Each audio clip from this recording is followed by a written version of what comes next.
passe. Super, l'artiste. Super, encore un but sensationnel.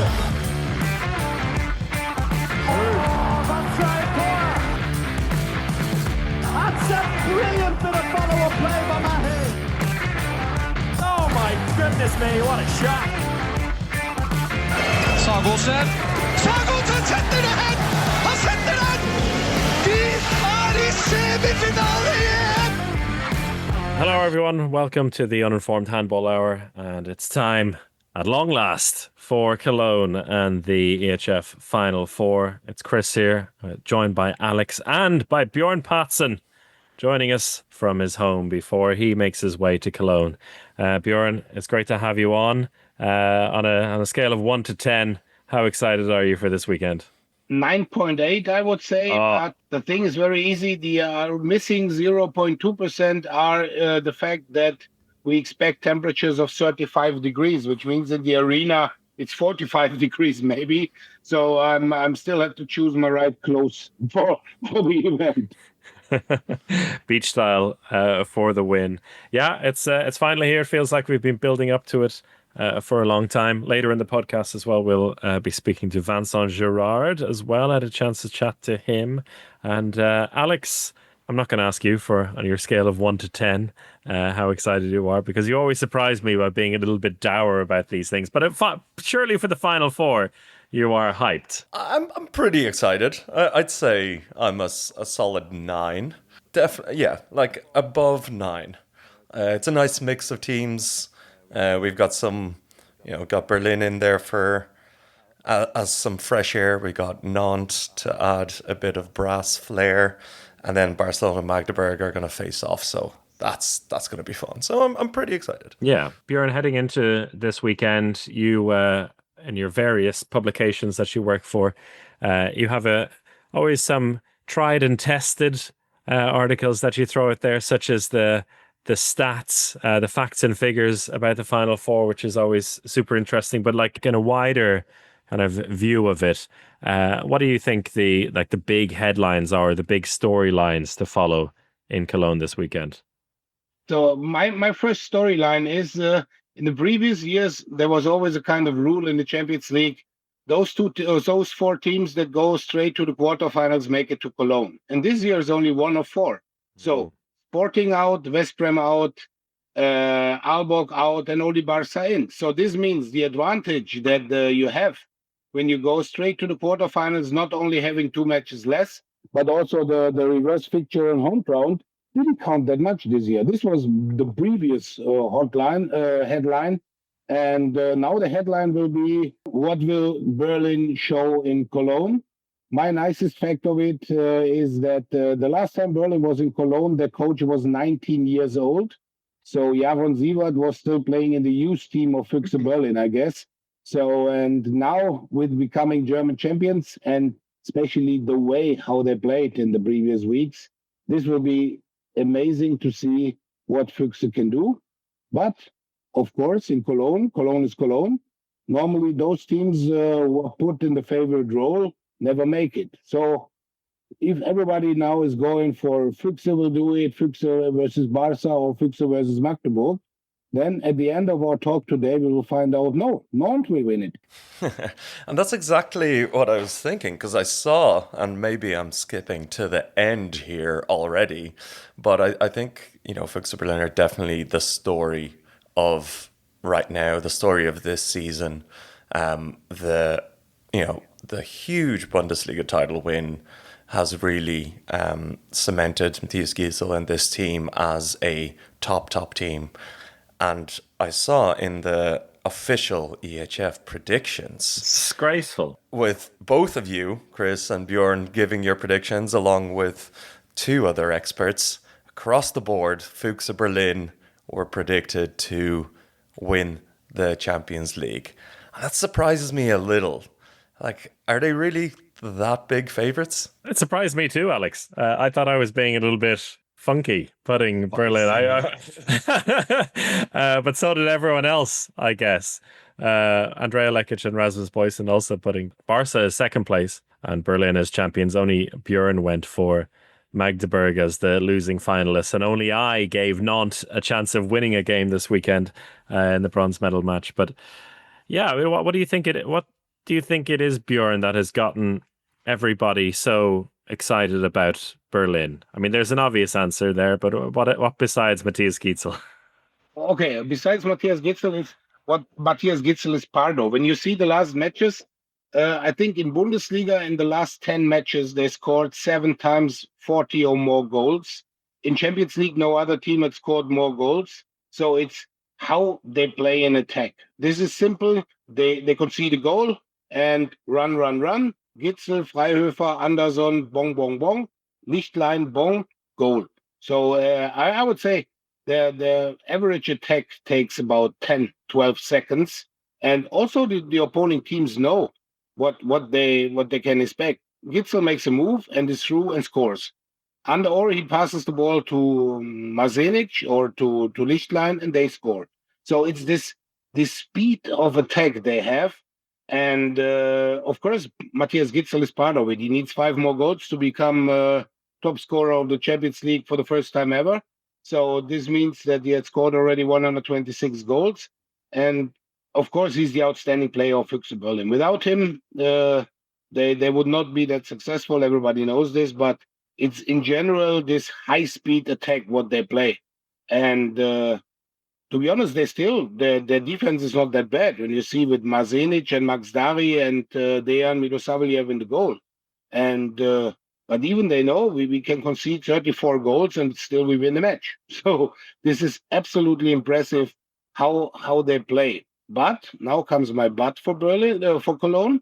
The thing is that in Cologne, usually less goals are scored than in the rest of the season. And if you can stop this Gidsel goal machine Berlin, then you have a chance. And this means if you keep Berlin under 30 goals, this means you have a chance to win a match. It is interesting. They're facing up against Nantes, who I would say faced a sporting team that is very similar to this Berlin team. Okay, they don't have quite the star level on them, but we've seen kind of Füchse Berlin and Sporting play out these insane games with lots of goals because they're both fast. And Nantes was able to slow down Sporting, making sure they don't concede that many goals. So do you think they have a little bit of a game plan for Berlin? This is exactly. When you look at the quarterfinals with Sporting, I go back to my old Panini albums and say, okay, 2 Costas are 1 Gidsel, if you need the pictures for the Panini album. So they exactly knew how to stop this Sporting machine, to keep them, put them in position attack, put pressure on the halfbacks. So they've shown that they are able to win a match like this. And I'm sure they had the time now to prepare exactly on those situations. Of course, no one will go with a one-on-one defense against Gidsel, but if they combine this really strong defense with a good goalkeeping performance, and when you saw what Ivan Pezic did in the knockout matches, he was brilliant. Mm. So this means that Nantes had already proved that they can stop a goal machine. So in this constellation, it's really, of course, Füchse for me are still the favorite, but Nantes have the chance with their style of playing that they can stop them.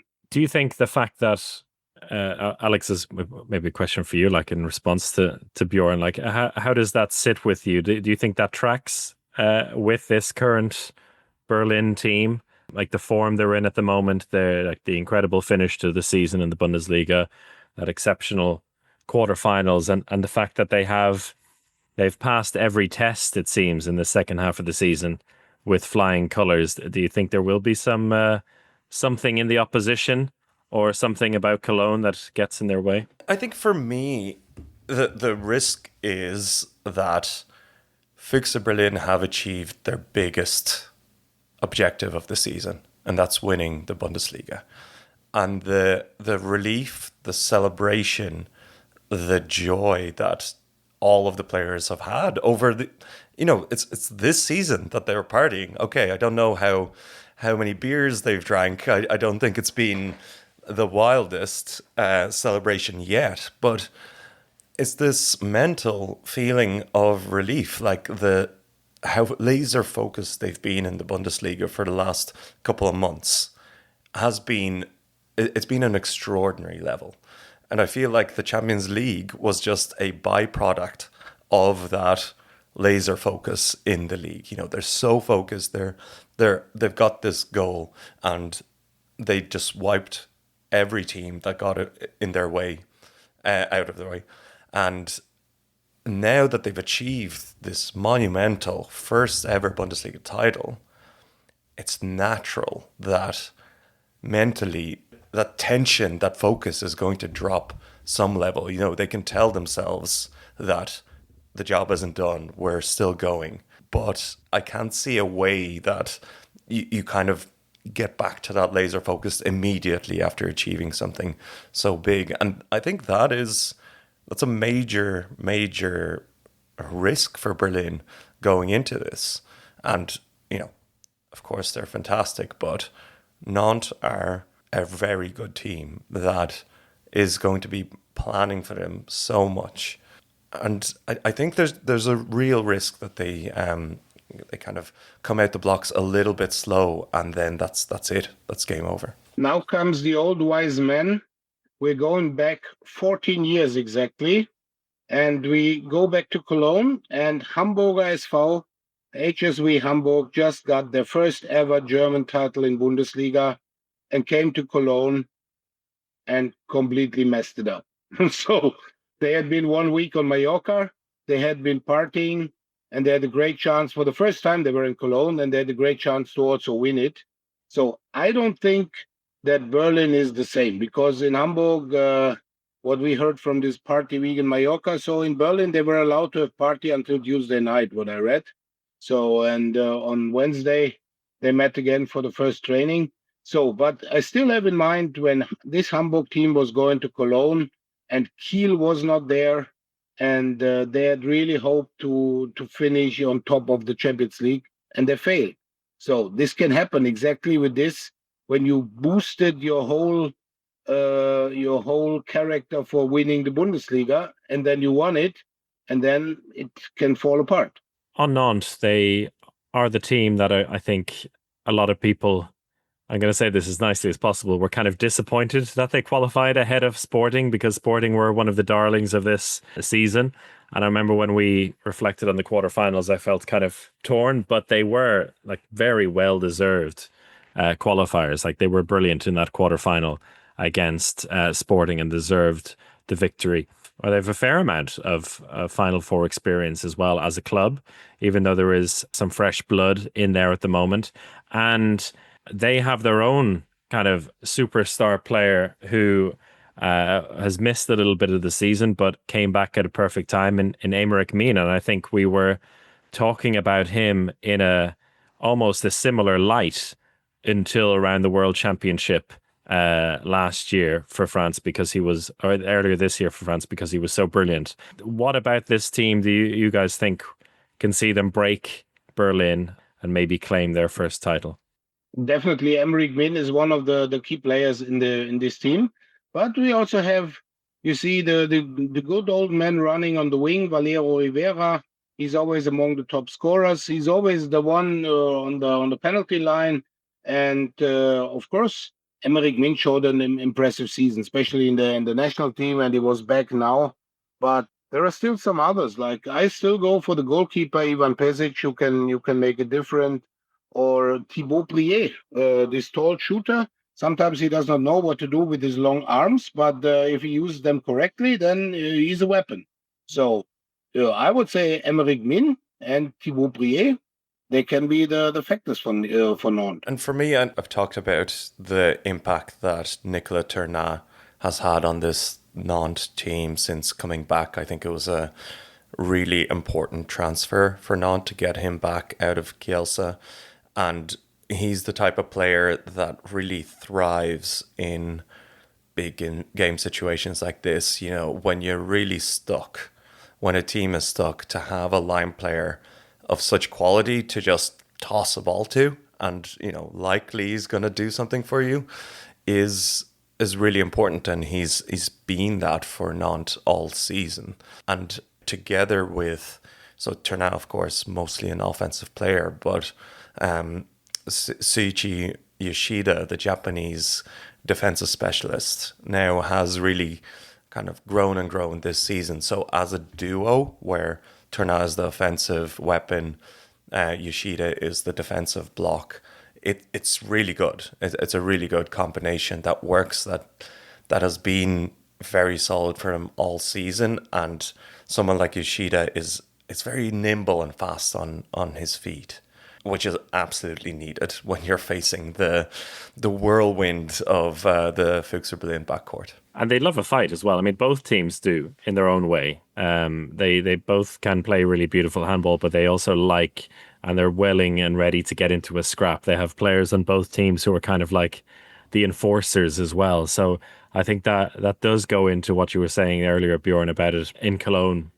usually it's a lower scoring game than you usually have. And I think also that goalkeeper battle could be really important there as well. And overall, I think the percentages for Nantes are a little bit, on average, higher than Berlin's because they need to be. I don't know if that's going to have an impact, though, on the weekend when you consider a one-off game like this in a semi-final. And there's, for me, a side factor, the fans. So, of course, the two German teams bring a lot of fans to Cologne. But when you know these Nantes fans, they bring their trumpets. Yes. So, and then you have the neutral fans there. I think they get inspired by the trumpets. They have, oh, these nice French people with their trumpets. And in certain situations, the neutral fans, I don't know how much neutral fans will be there, but I guess about 10,000. So they can be inspired by Nantes. They say, okay, these French trumpets, they sound quite nice. And then we clap our hands for them. So, and definitely when you know the rivalry from Magdeburg and Berlin fans, the Magdeburg fans will not clap for Berlin, the Berlin fans will not clap for Magdeburg. So this is a kind of lose-lose situation for both sides. But this can be affect how these Nantes fans can get the neutral spectators on their side. We're talking about this, we're giving Nantes a chance. I started this all with our Füchse Berlin, the favourites, but I was looking at this Füchse Berlin run that they've been on, and in their last 11 games, they've only scored less than 35 goals once. And they've scored over 40 goals 4 times, including 40 and 37 over Aalborg in the quarterfinals. This is a juggernaut. Let's not forget how much of a juggernaut this Gidsel-led team is. And maybe, Bjorn, we were talking about this, and you might actually have the answer to this. So with Mathias Gidsel, he's now completed the Bundesliga, which was one of the first points that he had to get over, and now the Champions League in front of him.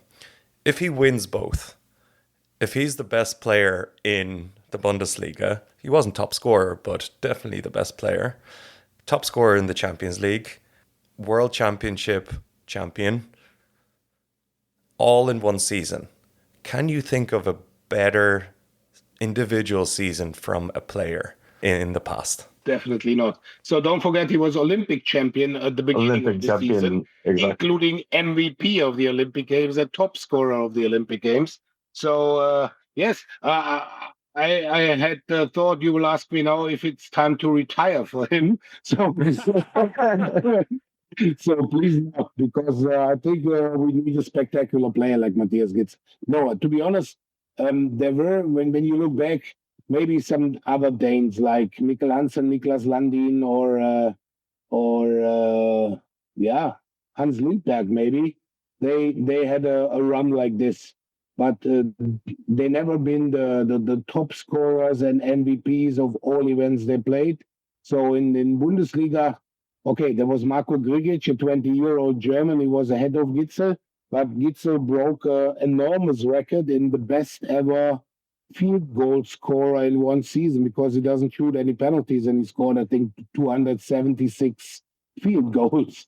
So crazy. Yes, the thing is really, he cannot win more. So, and this is why I say you never know in this Champions League schedule how often you make it to Cologne. Maybe Barcelona have booked a place every year. I don't know why, but they are strong enough in the season. But I think in Berlin, they know we are at Cologne now, and we are only 2 matches away from winning this trophy. And then they won all trophies because they were EHF Cup winners, they were European League winners, they were 2 times Club World Champions, now they're German champions, they were German Cup winners. And now, if you win 2 more matches, you have everything in your cabinet. So this means, because I think this is the motivation for Gidsel. But coming back to your question, is, you cannot win more. So this really, I hope he doesn't say, okay, I can go to Qatar now or something like this.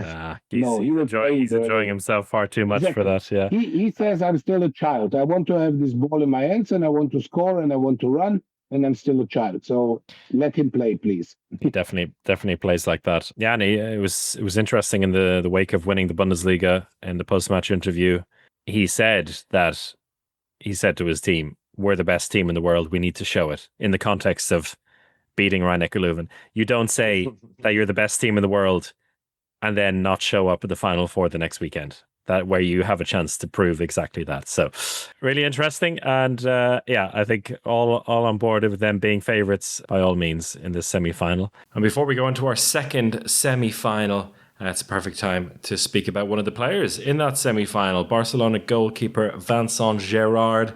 Those of you supporting us on Patreon would have already had the chance to listen to this chat on Thursday as a little bit of a bonus for you. I had a chance to speak to him on his unlikely return after retiring after the Paris 2024 Olympics last summer, joining Barça for the end of the season to cover their injury worries with Gonzalo Perez de Vargas being ruled out, and making it back to another Final Four, which he's been to a few times before. He's won it as well with Montpellier in 2019. So we had a chat about his unlikely return to Barça, making amends for a very difficult year where we had to battle from basically being left out of the Kiel squad, being forced to leave and search his playing time elsewhere. Went to the second division in France to make that happen, playing with East Provence, battled his way back to fitness and to play a big role for France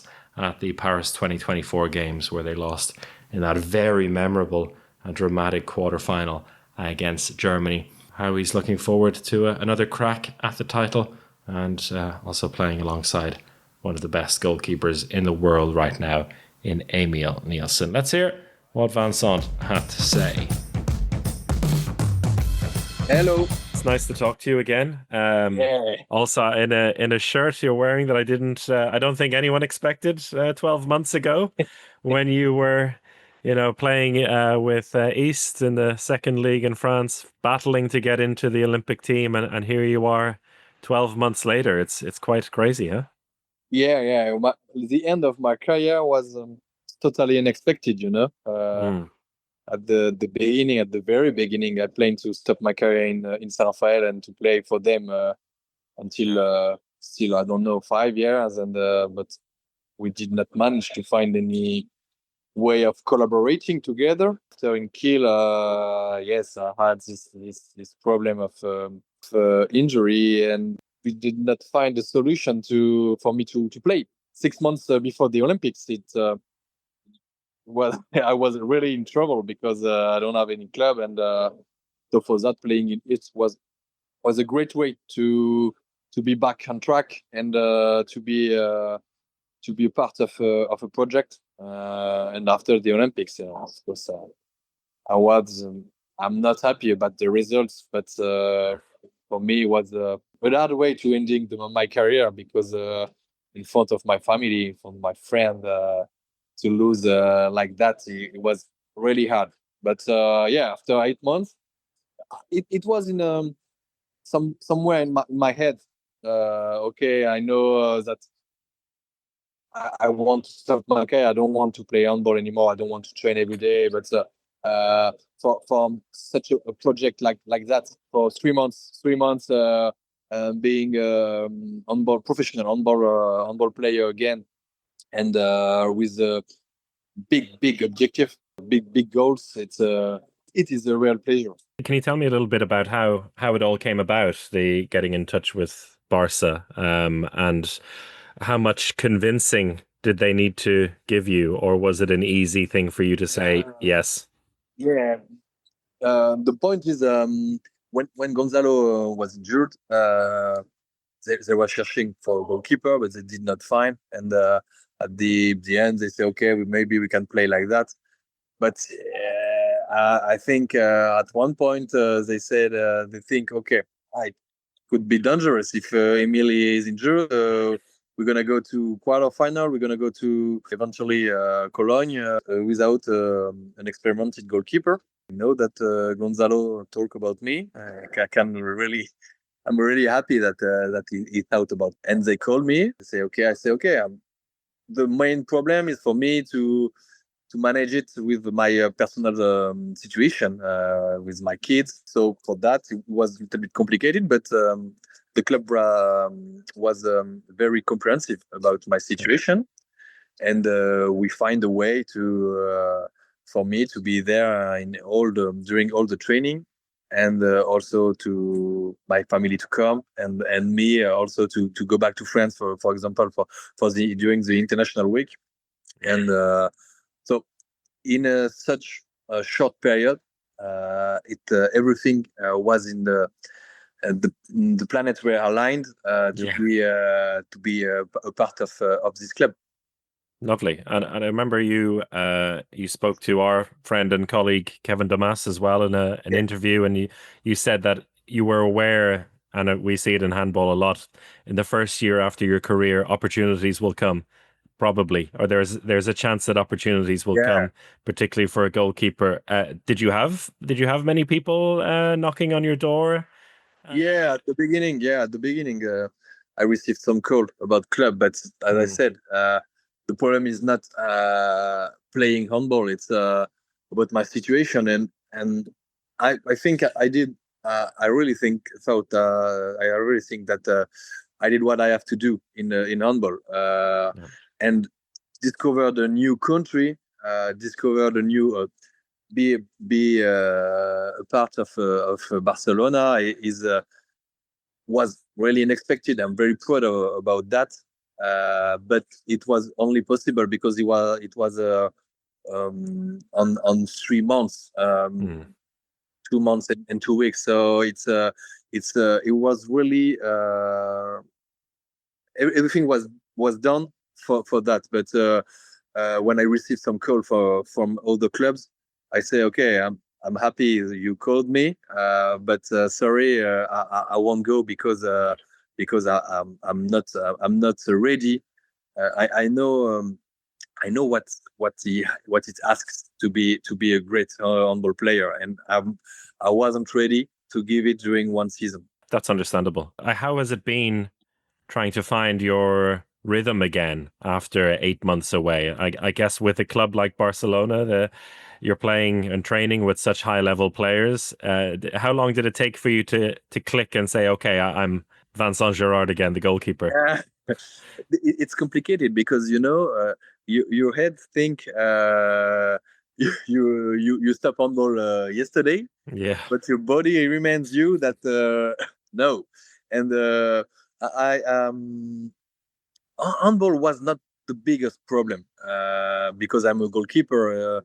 But the point is doing handball every day, again, playing, be focused every day. First table, I had some pain on my arms, some pain because I did not throw a ball during 8 months. I didn't receive a shot during 8 months, so my body wasn't ready. But we made it step by step with Thomas Svensson and with the coach.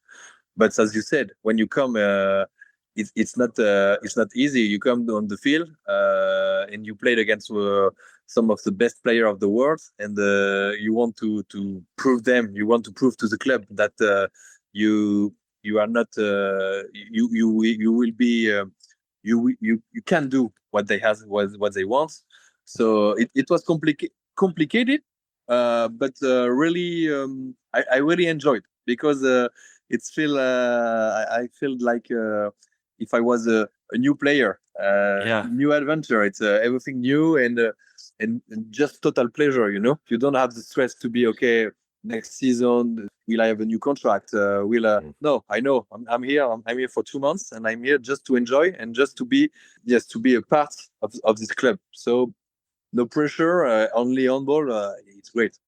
Well, you say no pressure. You had some big moments already with this team. Also, the quarterfinals against Szeged, you were one of the players who saved them, which I guess proved, just why they brought someone like you in there, which was, I think, great to see for everyone to see you back and produce like that in the quarterfinals. How's it been working with Emil, who is a magnificent goalkeeper?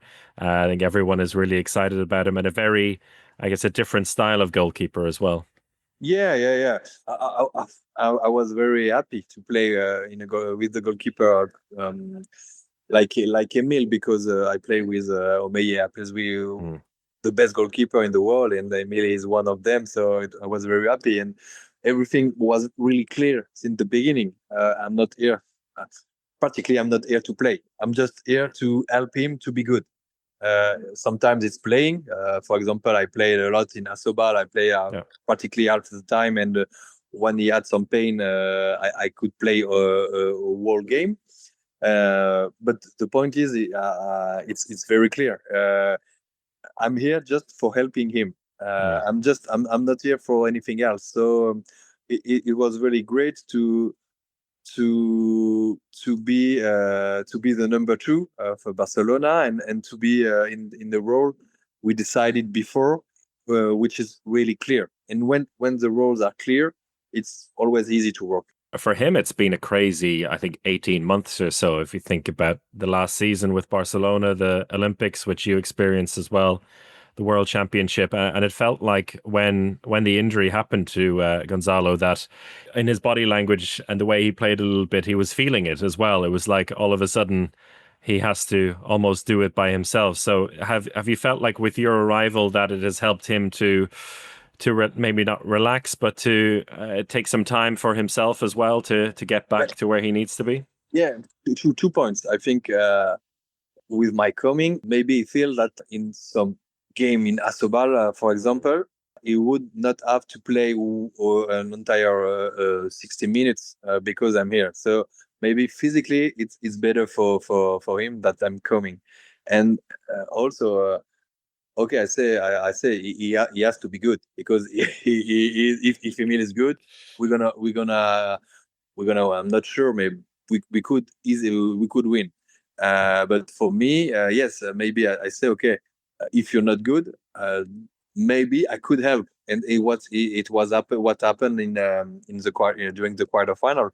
I played, I think, 15 minutes, something like that, during 2 games, 15 minutes out, 120 minutes. But I just could help a little bit, and maybe it's good for him to know that doing 10 minutes, I could help.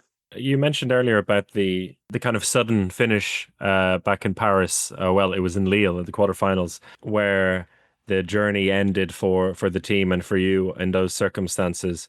It felt like it's very, just as a journalist being there, like the attention that was on the team, and there was all this amazing atmosphere around all of the French teams and the French athletes.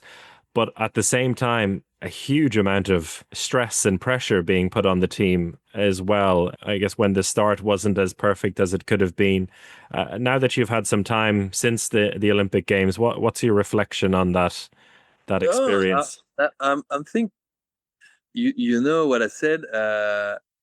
We lost against Germany, but I have not. When I think about this game, I don't know how it would be possible to lose because we play well. In fact, we play well, and we know that during the Olympics, the most important part is not the group phase.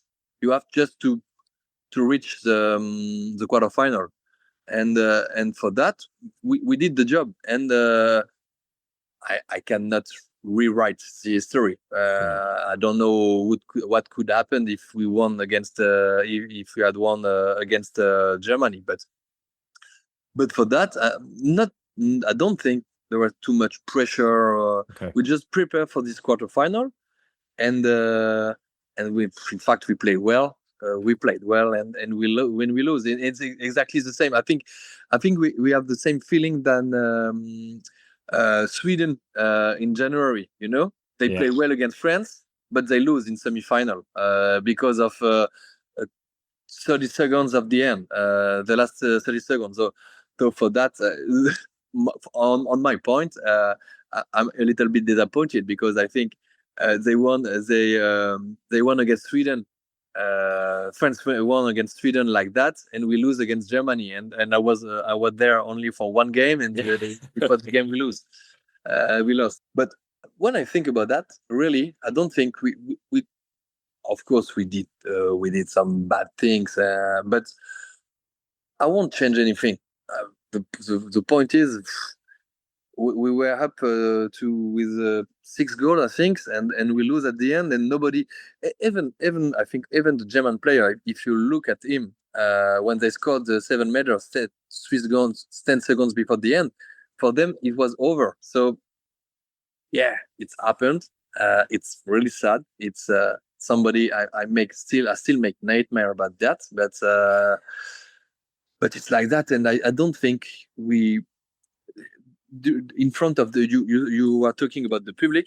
I don't think I don't feel stressed about that. I just feel really real pleasure, and I'm disappointed because it was incredible to play the group phase in a small arena, but with such an atmosphere. And after in Lille, it was really crazy, and I'm disappointed because I would have loved to play. I would have loved to play 3 games in Lille, but it's like that. Considering that, and also with you've mentioned this adventure in a different country in Barcelona. Kiel would have been that adventure abroad, which, as you said, didn't go to plan. Also with your injury, does it feel kind of nice in that way that you're getting a new chance to have a big farewell in Cologne after the last year not going so well, or do you not think so much about that? No, really, I don't think about it. First of all, I have not revenge spirit. I'm not this type of guy. No. I'm here, and I'm happy because I'm happy to be first player of Barça and to reach Cologne for the first time. I know the place, and I know how amazing atmosphere it could be. I'm happy because it's an opportunity for my children to come and to see me. They never went before, and but no, I'm just here in Kiel. It's like that. It's we didn't manage to find any way to work. I could say, okay, Philippe did not trust me. The club, but I was sad. For sure, I was sad. I was disappointed. But it's like that. And now I'm here. I'm happy here. I'm happy in my life, and it's good. It's good, and nothing. It's not necessary to think about the past. To think bad about the past. Okay, I was happy to live in Germany during 4 or 5 months. I don't know. I was happy to speak German. And no, I also know that maybe it's not the culture who fit me the best, but no, it's not a question about that. How has it been in the build-up for this Final Four? Because it feels particularly this year with Barça, you've had a lot of time to prepare with less competitive games, and then last weekend you had 3 in a row very quickly in the Copa del Rey, and now you're going into the final weekend. I guess it's very different to what you experienced with Montpellier and with Paris. Yeah. How is that? How does it work, the build up for the team? The point is we played before, I think it was long for the team before the quarterfinal, because between the group phase and the quarterfinal, there were something like 6 weeks, or and it was long, with no so much competitive game. But after the qualification for the quarterfinal, there was the international week, and we knew that we have 3 months to prepare the Copa del Rey. And you can say what you want. It's a title, and you have to win it. And we played it very good. We won the 3 game easily, but not because the team we beat were not so good, but because we played like a semi-final of Final 4. So we did that. We also training harder. We make some game between each other to okay. It's not the same as it's not the same as playing a real game. But we try to train hard and to put some pressure during the training. Compared to the other teams that are going to be there, it's a very different preparation. Do you feel at this point of the season, also with all of the strain that players have had, that it's good to have that time to prepare, or do you prefer to be in a rhythm of playing matches every 3 days? If we win, I will tell you, okay, but the great way. And I think there's no good answer to that. I think also that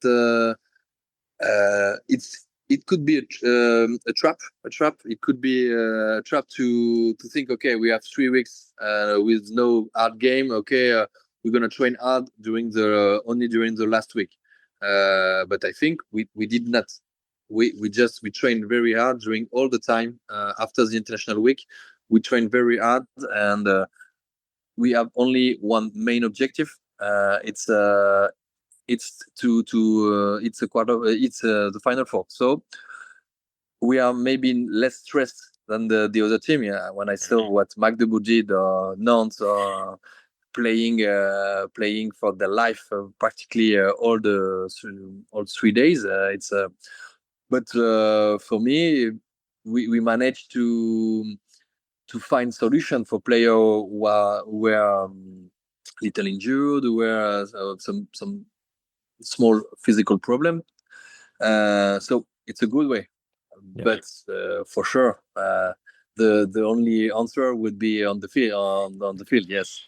Exactly. And if one club knows how to deal with this, it's Barça. They've done it enough. They won before like that. So they know this team knows. I think we could manage it. Lastly, then, it's amazing Final 4 lineup with yourselves, with your old enemies Nantes, and 2 brilliant German teams who are in exceptional form.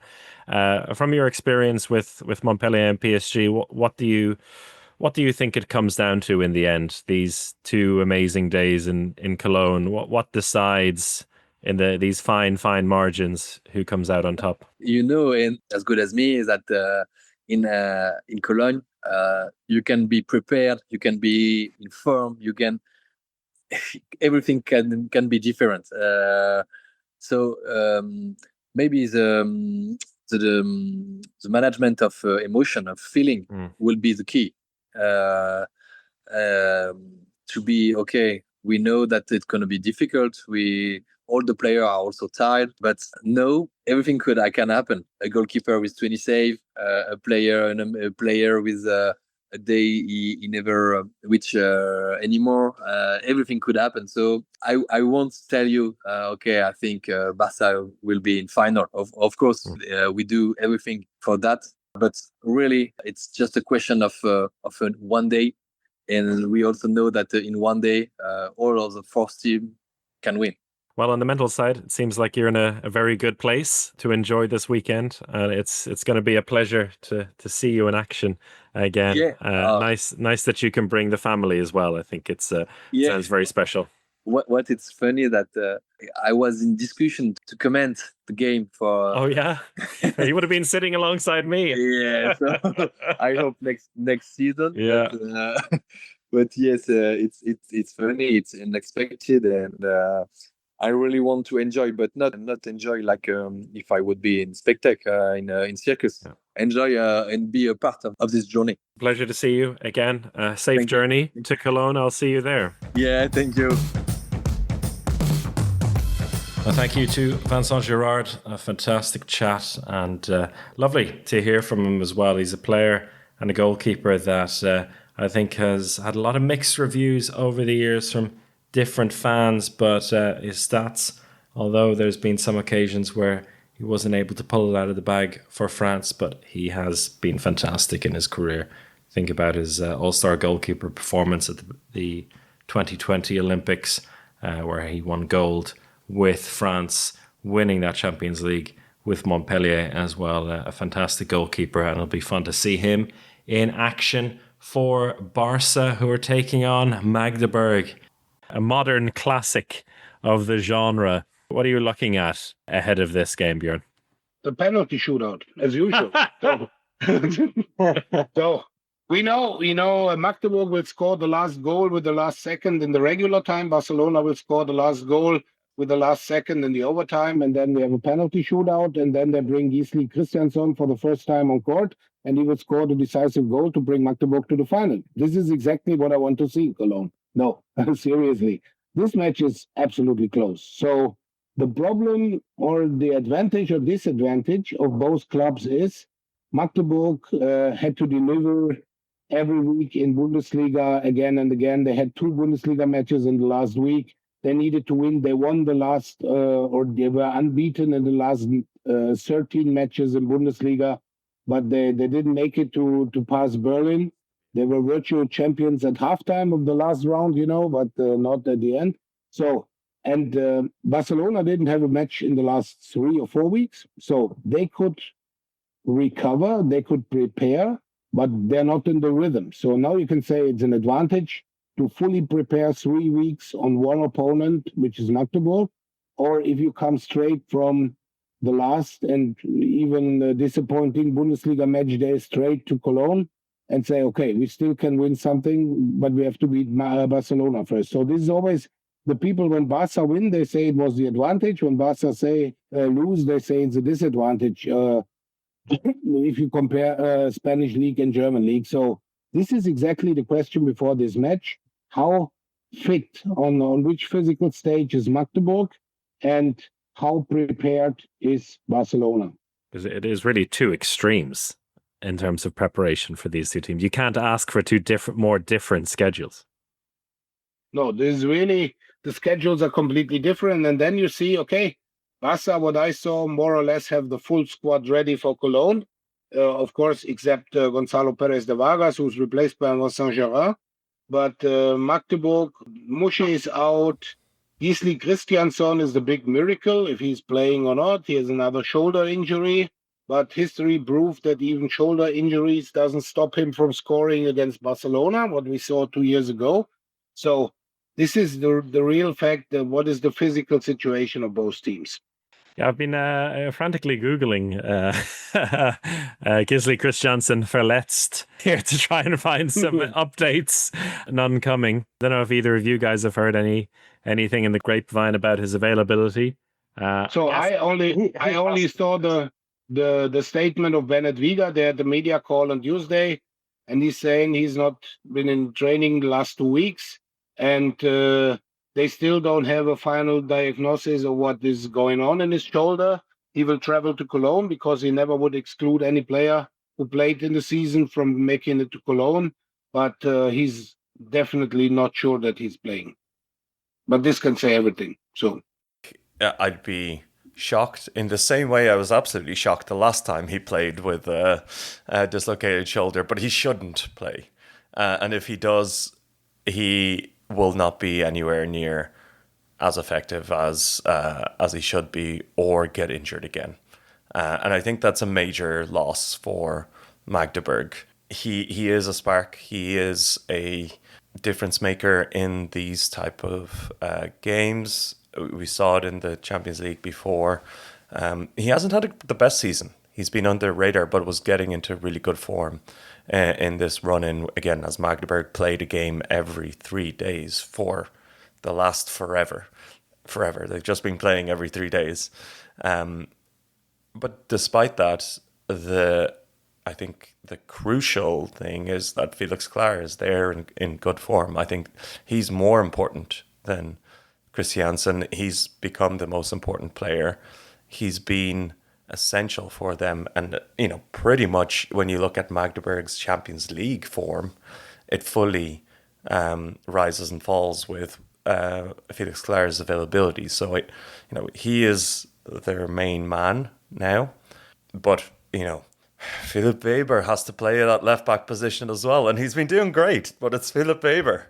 Again, reminds a little bit of 2 years ago. And a lot of things with this Magdeburg season has had echoes of 2023 when they won the title. Not excluding their semi-final opponent. But if we think back to that Final Four, you had players like Marco Bešak, Christian O'Sullivan, and Mikkel Damgaard even all step up, do important things for the team, both in attack and in defense in the semi-final and the final.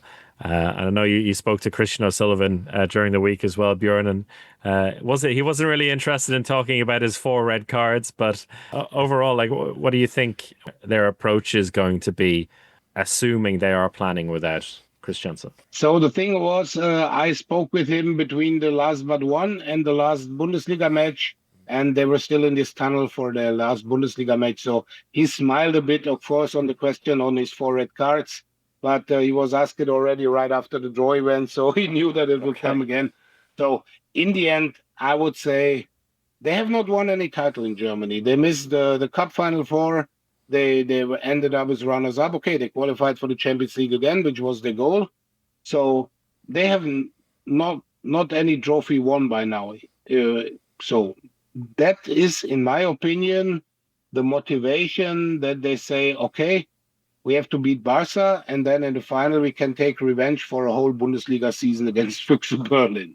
So this is their motivation, this is the impetus what they have, and I'm sure they all know, okay, we are for the 3rd time in Barcelona, and Christian O'Sullivan said it 3-4 times, said, hey, look, Barça played their 7th time in a row in Cologne and the 13th time in 16 years.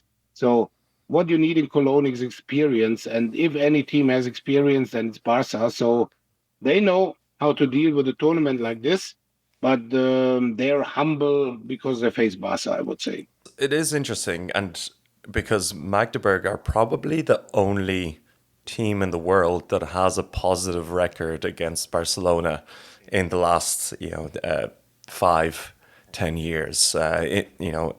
They've played 7 times, and Magdeburg have won 5 of the last 7 games against Barcelona, which is significant. They have their number in some way. Okay, 2 of those games were IHF Super Globe, so That is what they it won is. all matches on neutral ground against Barca. All matches on neutral ground, Magdeburg, Barcelona were won by Magdeburg. do you think they have Barca's number? What is their secret here, Chris?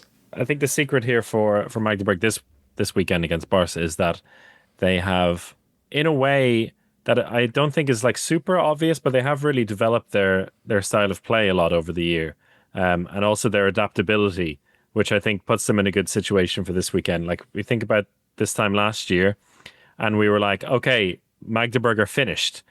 They were found out by Aalborg, they were found out by Kiel, and we're like, oh yeah, everyone knows how to play against them now. So they had to rediscover that, and I think they've done that very well. And I think it's not a bad thing in a way that it's going to be Felix Klar, the playmaker, instead of Felix Klar, the left back, playing this weekend for them. So yeah, I think in that sense, I think in pretty much every situation with Barca, it's been super, super fine margins though. And I think in a way, this is where Barca actually have the advantage in my eyes, because they've had such a long build up for it. They've literally had a month or so to prepare for this game since the draw. And then last weekend, of course, they had to deliver in the Copa del Rey, but they had to, just make sure they got the job done. They had a nice warm up for the weekend.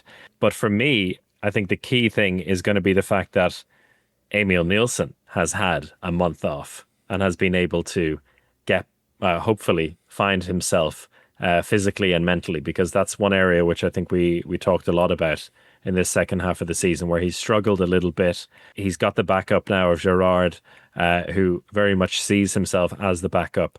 And we always talk about how Final Fours are won by goalkeepers, and Emil Nielsen is the best goalkeeper in Cologne. Absolutely right. For me, there's another fact which speaks for Barcelona. It is what I heard quite often from the players who still stay or who are leaving. It's the last chance with this team to win the Champions League again, because so many players are leaving. So Hampus Wanne is leaving, Melvin Richardson is leaving, Gonzalo Perez de Vargas, Aitor Arinho, Paul Rivera. So there are a lot, I think 7 players are leaving Barça. And they said, we have won so many trophies with this team, and we really want to have this final trophy when so many players are leaving and we are in the transition, and we have a quite new team next season. So this could be a kind of special motivation for Barcelona to have this team spirit of the old team or current team to bring them on the winners' podium. And this is what it's all about. This is what Barça Handball Club is all about. It's playing and winning the Champions League. There's nothing else for them. And they're really good at it. They keep doing it. That's the issue. And I'd say those predictions of each one of the experts picking Füchse Berlin, they were all hard. Like if you go individually one by one, all of us trying to be different ended up all being the same. It's because Barca keep winning the Champions League, and it's kind of boring when the same team keeps winning. And it's a little bit annoying that Barca keep winning. They deserve it. They have a fantastic squad. It's almost frustrating because this year it's felt like they have a lot of gaps in the squad. It feels like they're not as complete. You know, we talked about their kind of big backcourt. It's not as mobile. It struggles on the line a little bit. All of these things that we try to scrape. It's like talking about Norway on women's handball. But in the end, this Barca team has Dika Mem, who continues to show up. They have Emil Nielsen in goals. And just those 2 players are enough to win this Final Four. That's it. Alex Gomez loves Cologne. Bjorn, you predicted Magdeburg in the final. So I predicted Magdeburg in the final, yes. And I also said in the beginning of this semi-final talk, they will have to go through extra time and penalty shootout. So I'm sure this match is not decided even after 70 minutes.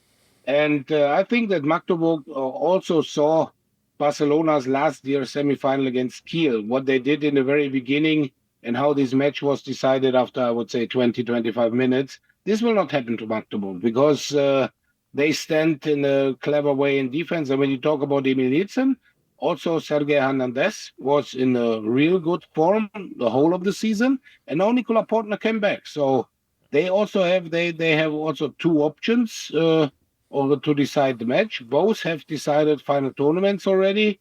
Hernandez last year and Portner in the German Cup and Portner the 2 years ago. So they're not that bad in the goal. Of course, you cannot compare both with Emil Nielsen, but in the end, I predicted Magdeburg because of the strength, and they never give up. So even if Magdeburg is down, they never give up, and they know how to win in Cologne, and they know how to beat Barca. This is why I predicted Magdeburg in the final. So we've given our predictions, Alex. I think there's only one left, and that's you. Oh, it's tough. This is really tough. I think Barca beat Magdeburg. I think Füchse Berlin do beat Nantes, despite the fact that they've been partying all night. I think they still have the quality to beat Nantes. And then in the final, boring answers either way. It's either go with the crowd or go with Barcelona, which is... But in the final, Emil Nielsen gets 25 saves and Barcelona raise another Champions League title. If there's one man who knows how to stop Matthias Gidsel, it might just be him. Maybe.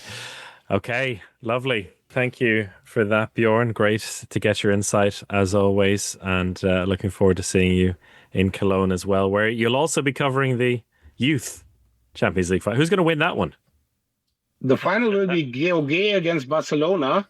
And what I heard from Bob Hanning, the director of Füchse Berlin, he said he never saw a youth team better than GOG, which is the home club of Matthias Gidsel.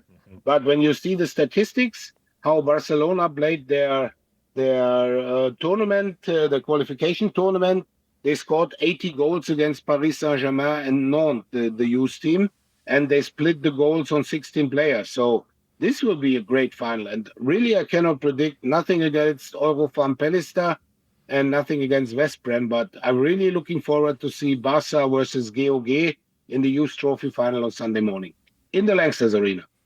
There you go. So you won't get that anywhere else. Björn, thanks a lot. Thanks a lot for that insight. Lovely, as usual. And safe trip to Cologne. Thanks, mate. See you. Ciao.